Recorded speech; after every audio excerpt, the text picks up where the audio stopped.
I was brought up Baptist, Okay. which is like pretty much straight down the line Protestantism, and like I like fully believed in that, and I was, because the LDS church in Australia is really, really small. They're not like a significant church. There's like one ward that's about 20 minutes from where I live, and that's like the only one around. And I didn't know anything about it because, like, I just, as a kid and a teenager, I used to go to church with my parents, and my mum grew up Catholic, and she converted to Baptist when she was like in her early 20s, and she'd already investigated a whole bunch of churches. And at that time she read like an anti-Mormon book, and that was enough to convince her that the Mormon church was a cult. And so that was the only thing I knew about it. I remember we drove past once and I saw the sign that said the Church of Jesus Christ of Latter-day Saints, and I asked my mum, oh, what's that church? And she said, oh, that's a cult, don't worry about that one. And so I never did. And so yeah, like pretty much I went to church every single week with my parents. When I was a teenager, they started making us go to the morning service and the night service. Oh, that's pretty intense. Sorry? That's pretty intense. You're going a lot. Yeah, like the first church we went to was like really boring. Most of the people there were like over 60, and then there was just me and my brothers were the only teenagers, and so there was like a real disconnect at that time, and it just seemed like a big waste of a Sunday to go to church twice on the same day. But then when I was about 18, we switched to another church, and it was still a Baptist church, but this is the one, there was a lot of young people there, a lot of people our age, and that was the first time I had any friends that were Christians, because like Australia is not like as religious as America is, and so like I was like the only Christian in my school, and then so we went to this other church, and then I made a lot of friends that were Christians, and they became my best friends. But yeah, I think like still at that time, like I wasn't I believed in it. I believed in the Bible, like fully. I fully believed the Bible was the Word of God, and I believed in Christianity and everything. But my mum was really the religious zealot of the family. She was a full-time scripture teacher, which basically means that she would teach Bible classes in schools. That's not illegal here. Like she would actually go into like the public schools and have Bible classes. So the handful of Christian kids that go there can go and do Bible classes at school. Wow. And, and so like we were like really active in the Baptist church, and my brothers and I were in the church band, and because you don't have that in the Mormon church either, but we actually would have like guitars and drums and stuff like that in the church. Yeah, I've been to Baptist. I like the band aspect a lot more. Yeah, well, it was good for me because I ended up like making a career out of music, and all of my earliest experiences in music was in the church. Like that's where I learned how to use a sound desk, and when I first started recording music, like I'd have friends that used to sing at church. They'd come and sing in my songs that I wrote and stuff like that. So I don't regret it at all. But that was like basically what I knew until I was about 24. And yeah, anyway, what I was going to say is that like up until that point, I'd never really taken a huge interest in reading the Bible or investigating, different types of belief systems or anything like that. What I believed in was working for me, and it made enough sense. And when I was 20, that was when I first started my own DJ business, and that was like a really difficult time because that's a young age to start a business, and I was doing it full time. I had to put all of my life savings into buying this really expensive equipment. Oh gosh, yeah. And like advertising myself, and there was a lot of risks involved. You spend a lot of money and a lot of time, and you never really know if it's ever going to pay back. Yeah. And so that took Everybody else is probably telling you, go to school, do the whole... Yeah, well, I certainly had my fair share of people warn me that it's difficult to get into. Yeah. But I believed it was the right thing. Ever since I was old enough to even think about what I wanted to do with my life, I always knew that music was it. So that's what I started doing at 20, and for the next few years, I didn't have time to think about anything except my business. And every cent that I ever made ended up going back into the business to improve it and try to get more work and things like that. And so that was from the age of 20 till 24. It was a very It's a rough busy age in general. Yeah, it was very busy and stressful, and kind of like once you pass 20, you sort of get the feeling like you really need to be more independent and not depend on your parents. But my DJ business wasn't really something you could depend on either, because it takes at least a year and a half just to get any business up and going. And like you usually make a loss in the first year and then break even in the second year, and on the third year you start making some profit, but that's only paying back the loss, so it takes a long time. But anyway, so at that time I wasn't really thinking too much about like investigating what's the truth or anything. I had my Baptist beliefs and I was fine with that, and I was still going to church every week, and my DJ business was pretty much my life at that time. And after 3.5 years of running that business and getting myself really stressed, and I became very, very focused on money at that time, because it was just always, spent my whole life battling not to be in poverty. And just always felt pressure to be working all the time, so that... I was the same, yeah. Yeah. Anyway, so at the age of 24, I just suddenly felt that I needed to quit DJing and do something else. I just knew that the time that was coming to an end for me to stop doing that. And there was one night where I had set up my equipment for a gig, and I was ready early, so I went for a little walk and I started praying, and I asked God to tell me what should I be doing with the next stage of my life. And the next morning when I woke up, I actually woke up to the voice of the Holy Spirit telling me to live and work in America. Really? Yeah, it actually woke me up in the morning. And I happened to be staying at my parents' house that night, and so I asked them if we actually knew anybody in America, and they reminded me of some friends of the family we had who were professional actors in a Christian theatre ministry, and this was a group that travel around the world doing plays in churches that have like Christian messages and stuff like that. They're basically missionaries that do drama. And after I heard about that, I started praying about it and really felt that that's what I was supposed to do. And the Australian branch of this ministry was actually just 15 minutes from where I lived. So I at that time I just got a random call from someone who wanted to buy my DJ business off me.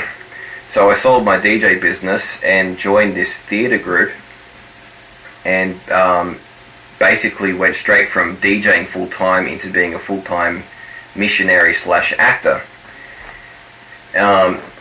Both of which are not things that I'd ever thought that I would ever do, but it just felt like the right thing to do at that time.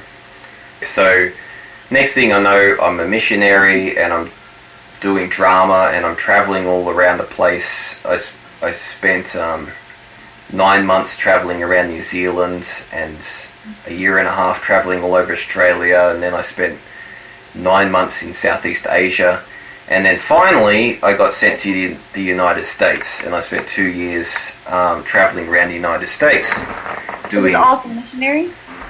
Sorry? Was it all as a missionary? Yeah, all as a missionary with the same organization.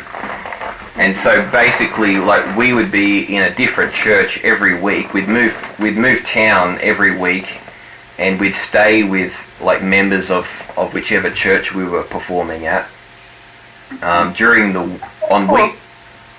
On weekdays we would perform in schools and nursing homes and military bases, and on Sundays we would always perform in churches. Like we'd perform at Seventh-day Adventist churches on Saturdays, and we'd do, like, if some churches have like prayer meetings on a Wednesday, and we'd do plays at those as well.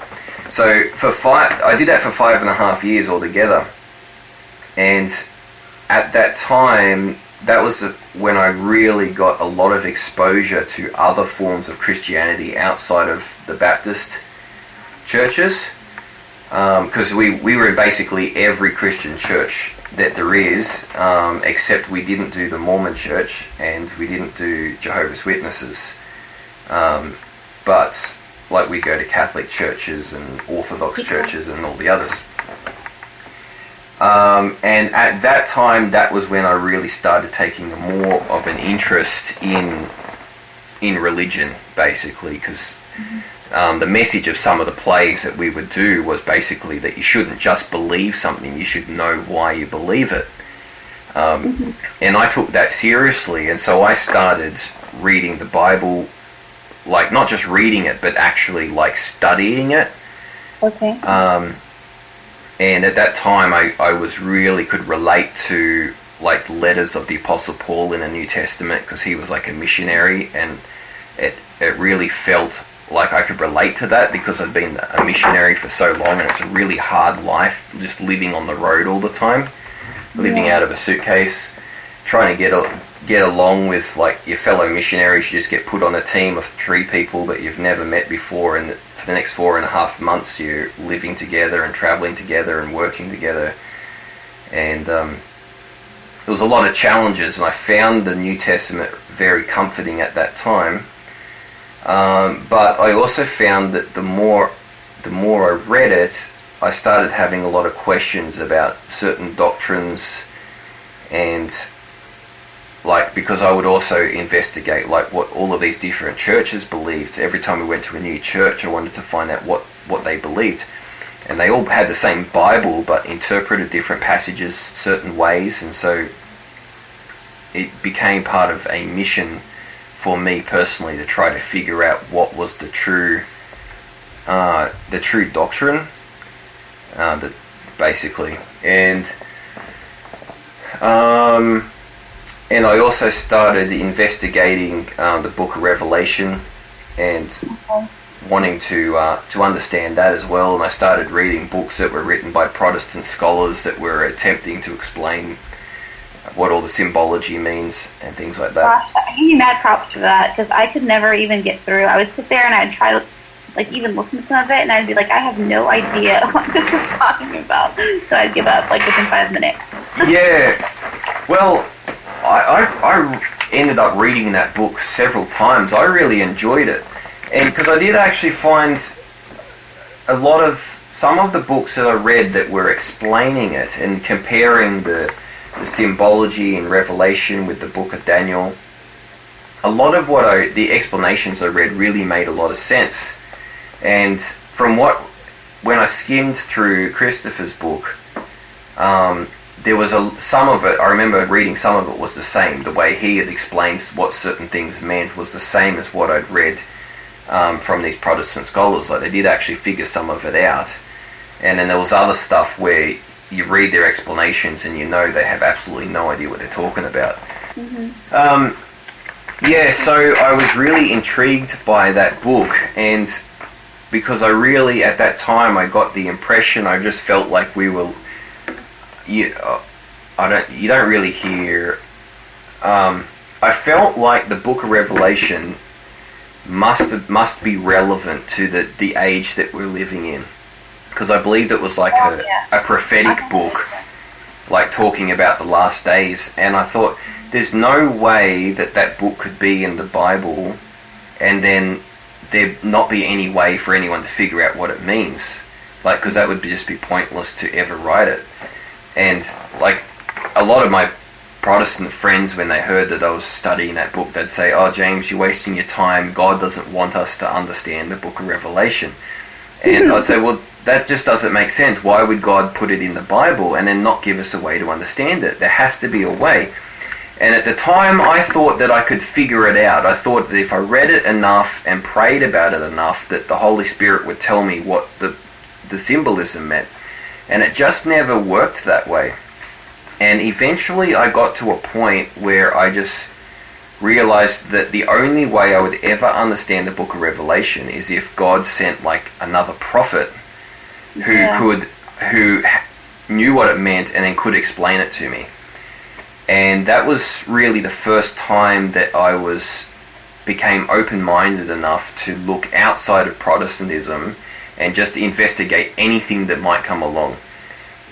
And on that very same day, 2 LDS missionaries came to my door with the Book of Mormon. And that's pretty cool. Yeah, and so that was one church that I didn't know anything about. So I started drilling them with questions to find out what they believe and how that differs from what I believed. And they told me all about Joseph Smith and the Book of Mormon and how it was translated with the Urim and Thummim. And after 2 hours of talking to them, I was like pretty much converted. I went out there originally thinking, like just assuming that what I believed was the most logical belief system that made the most sense and that they would probably be converted by me. But after hearing, about the gold plates and the Urim and Thummim,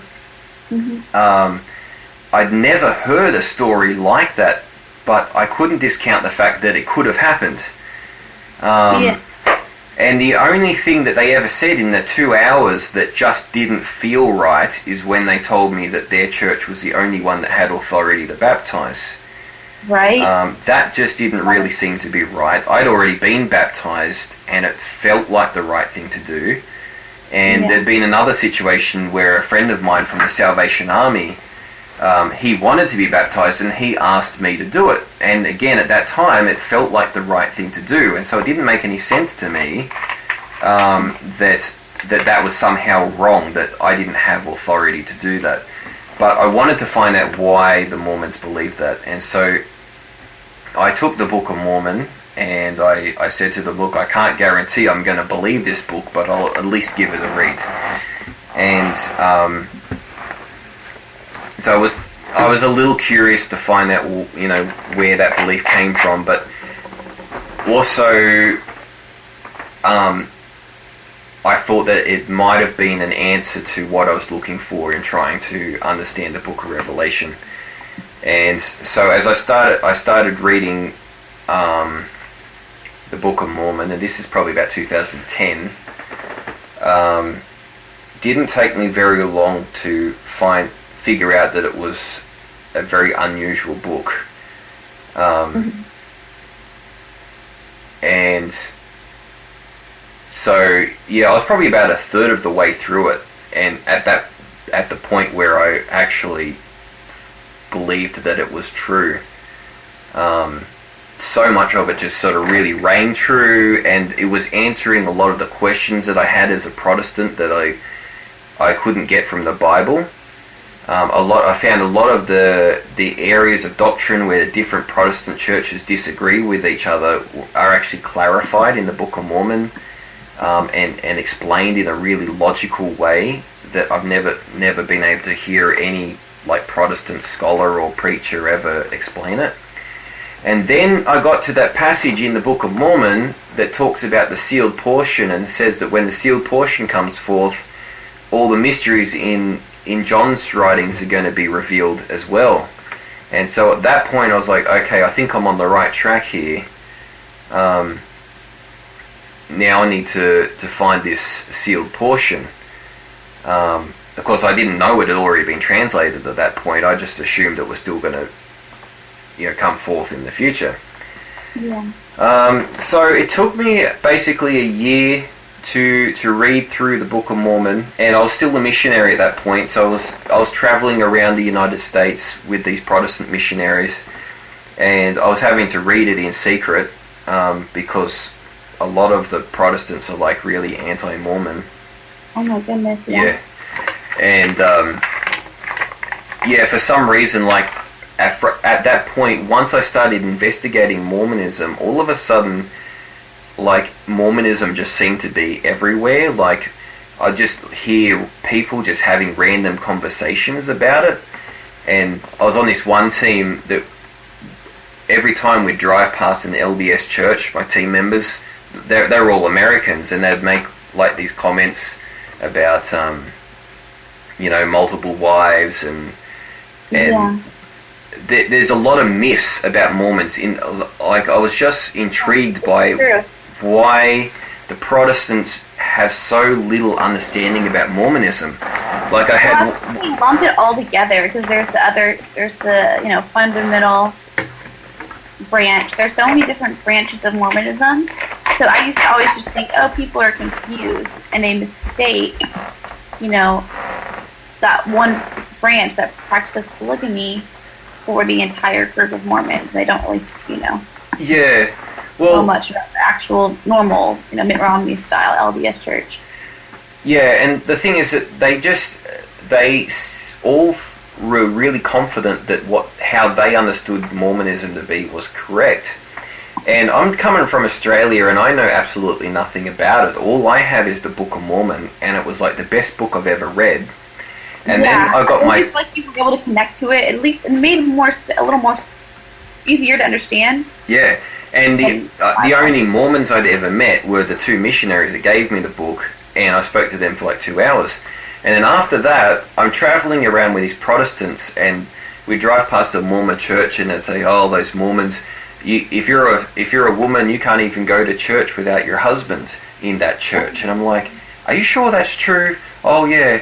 I'm like, "Maybe that's just in the temple." So no, you can't even go into the church without your husband. And I'm thinking, well, how do you actually find a husband if you can't go there without your husband?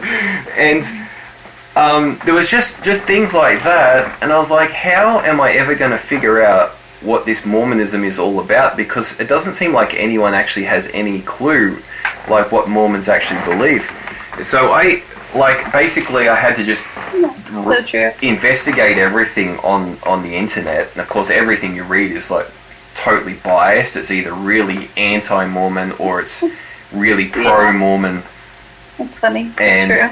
So it was like that was the next challenge, was trying to figure out what that religion is about. And I'm reading stuff that Joseph Smith said, but you don't really know if he said it because it was written down by someone else. And then there's all that crazy stuff that Brigham Young said. Oh my goodness. Yeah. And so I kind of I just basically got to a point where I thought, well, okay, if the critics say it happened and the Mormons say it happened, then that thing probably happened. But that was really the best I could do. But I never. I just was trying to put all the pieces together, and I was reading the Doctrine and Covenants, and some of that sort of made sense, and some of it just sounded like rubbish. But anyway, so I got through the Book of Mormon, and I learned as much as I could about Joseph Smith, and I was never really 100% sure if the LDS Church was true or not, but I'd learnt enough to know that the Baptist Church wasn't. And the Book of Mormon to me was such a profound book of a life-changing nature that I knew I would never be able to relate with my Protestant friends in the same way, because they'd never read it, and I knew that they would never be willing to read it. And I really wanted to be able to go to a church and make some friends with people who had read it and could appreciate what a beautiful book it is. So as soon as I was finished with my mission, I went straight to the closest LDS church and got baptized. And so I actually got baptized in California 3 days before I came back to Australia. And I remember when I had like the interview with the missionaries, and they were like interviewing me to see if I was ready to be baptized, and they're asking me the questions like, do you believe Thomas S. Monson is a prophet? And I'm like, who's that? I thought Gordon B. Hinckley was still alive because everything I knew was off the internet, and there was all these Gordon B. Hinckley videos going around. And yeah, I'm like, you know what's funny is they don't really talk that much about the prophets. I found that in church. They don't really teach you much about them. I mean, they teach you that they have them, and they teach you a few quotes from them, but they don't really teach you. You don't ever meet them. You see a couple of videos, but it's very interesting. Yeah, well, that's right. And so, I mean, my answer to that question was, well, I don't have any reason to believe he's not. I've never met the guy, so I have no idea. Somehow that was a passable response. And then they asked me, do you believe the Church of Jesus Christ is the true church? And I still wasn't 100% sure, because I hadn't found any answers to the polygamy issue or the blacks in the priesthood issue. And my response was, I'm not 100% sure, but I know if there is a true church, it's this one. I was basically tossing up between there's no true church. Actually. Yeah, I knew, because I knew there was something going on with that church. There was something going on with Joseph Smith, and there was like apparently like prophecies he made about the church is going to grow really large in the mountains, and it's going to spread around the world and that sort of thing. And so, when I took those kind of things into consideration, I thought, well, if there is a true church, it's definitely this one. I know none of the churches I've been in as a Protestant, I knew that none of those were right. And I'd never really find out if the LDS church is right unless I join. And so that's what I did, and I embraced it fully. And so 3 days later, I came back to Australia and started going to the local ward here, and then had the unfortunate task of telling my mum that I was no longer a Baptist and now I'm a Mormon, which she was not very happy about. And I actually really enjoyed the LDS church. I've got a lot of good friends there. I still go there occasionally. And like I ended up, getting the priesthood and going to the temple and doing the endowment and all of that stuff. And so what happened was, I kind of explained before how difficult it was for me to try to investigate what Mormonism was about on the internet. And one of the things that I did at that time was I was curious if anyone had ever converted from a Protestant religion into Mormonism, because I kind of had a picture in my mind that the only people who were Mormon were born Mormon, that no other Christian would ever become a Mormon. And I couldn't find any like conversion stories or anything. Anytime I tried to find something on YouTube of like a conversion story, it was always someone who converted out of Mormonism, not the other way. And well, I know a lot of people who convert, they mainly do it because they're getting married to someone, or they married a Mormon and they feel pressured. Yeah. There are a lot of people who have converted for that reason, but that's about it. Yeah, but I couldn't find anyone that went through what I went through, of actually coming from a mainline Baptist or mainline Protestant religion, reading the Book of Mormon, and then deciding that Mormonism was more correct than the Bible-based Protestant religion they came from. That's pretty amazing. Yeah, and so one of the first things I did after I joined the church was I made my own YouTube video sharing my story, and I put it on YouTube. And it ended up sort of becoming pretty popular. It's still there, by the way, if you ever want to see it. I never took it down. It's called Baptist Missionary Becomes Mormon.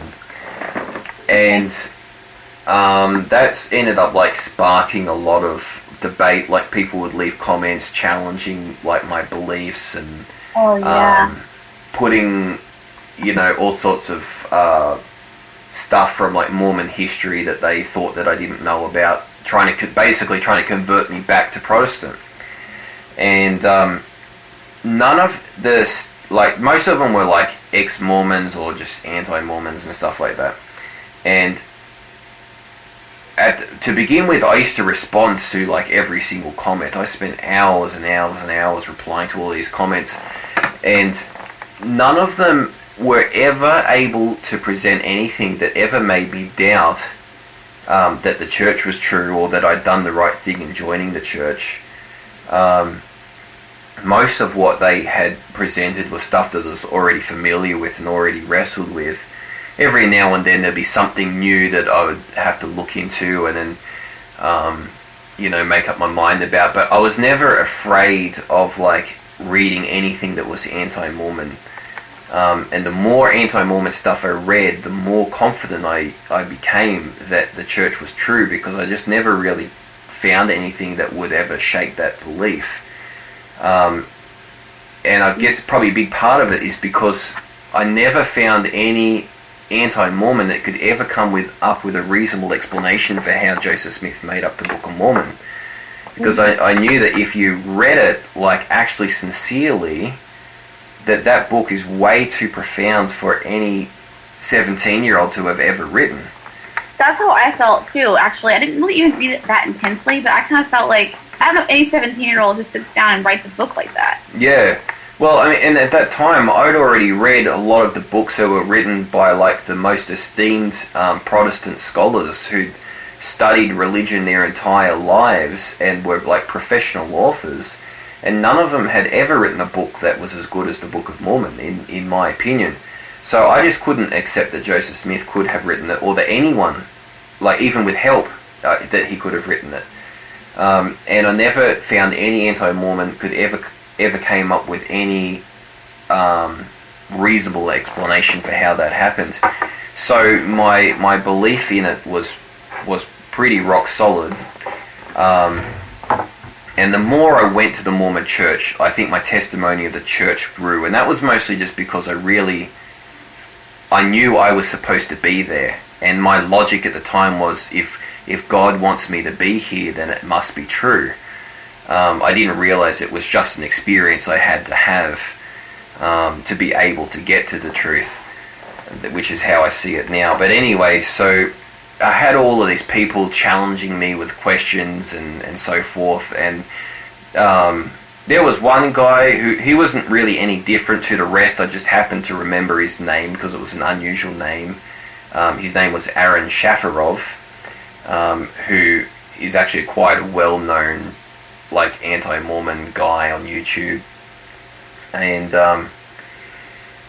one day I was on YouTube and a video suggestion came up that was called Christopher Nemelka Challenges Aaron Shafarov. Oh my goodness. Yeah. And I was like, oh, that's interesting, because, like, Aaron and I had already, like, had a bit of a discussion, but that was more him challenging me. Like, a lot of people would challenge me and then get really frustrated that they couldn't convert me. But I wasn't going around challenging other people. And I was curious, who's this Christopher guy, and why is he picking out Aaron Shafarov and challenging him? So I clicked on that video, and then I hear about Christopher and his claim to be Hiram Smith reincarnated, and that he's translated the sealed portion. And then basically that was the beginning of me then having to investigate those claims. And so I downloaded the sealed portion. I read about 4 chapters, and I was already convinced that it must have been the sealed portion just because of the content of those 4 chapters. Yeah, I felt the same way. I kind of, and even the whole idea behind families causing problems for each other, so many things. I was like, this makes a lot of sense to me. Yeah, well, the sealed portion, like, it points out a lot of the hypocrisy in the LDS church, and a lot of the dumb things that they do, and that was a lot of the stuff that I noticed myself just from being there. Like, because a Mormon, there's like this LDS culture that was a foreign culture to me. When you go in there cold, you just notice stuff. Like, one of the things I noticed was why they bless the food. And, like, that just didn't make any sense to me. It's like, how can you bless the food it's the people that are blessed and the food's unhealthy, so how can you really expect it to be a blessing? And that was like one of the first things that I read in the sealed portion was when Moroni talked about that. And one of the other things that where it talked about that we live multiple lives, and that was one thing that I'd sort of investigated, and I actually thought to myself, I thought, I bet you when the sealed portion comes forth, it will teach reincarnation. And then That's so funny. I didn't even like catch on to that at all. Yeah, well, because I just happened to watch a few documentaries on YouTube about kids that had like memories from their previous lives. Yeah. And some of them like grew up in Baptist families where the parents didn't believe in it, but then like they actually found enough evidence that their kids' memories were real that the parents ended up changing their mind and believing in it. And so I thought, at that time, I bet you that is real, and the sealed portion will probably tell us that we live multiple lives. And then that's like one of in the first 10 chapters somewhere, it explains that. And so I was convinced really early on that it was the real deal. But I didn't really find that much of the content was particularly relevant to me, because it was mostly pointing out the hypocrisy of the Mormons. Yeah. And like I said, I'd only been a Mormon for a short period of time. But yeah, so that's how I found it, and that was probably about a month after Tony started posting videos on YouTube, because YouTube was really where I always went for information. So as soon as it went on YouTube, I found it pretty much straight away.